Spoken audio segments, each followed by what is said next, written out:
তোমার কাছে হাজার অপশন থাকা সত্ত্বেও তুমি জীবনে জাস্ট একজনকে হালভাবে চেয়েছো।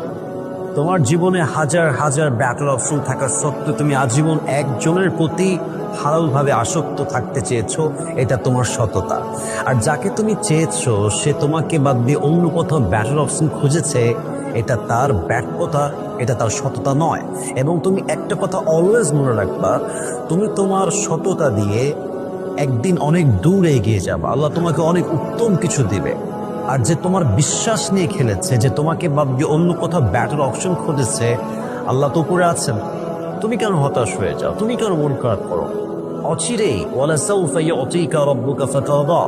Put your trust on your Lord and believe that indeed and verily your Lord will give you something that will definitely make yourself happy.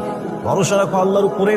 আল্লাহ এমন কিছু তোমাকে দিবে, এত উত্তম কিছু দিবে, তুমি কখনো কল্পনাই করতে পারবে না ইনশাআল্লাহ তাআলা। So move on.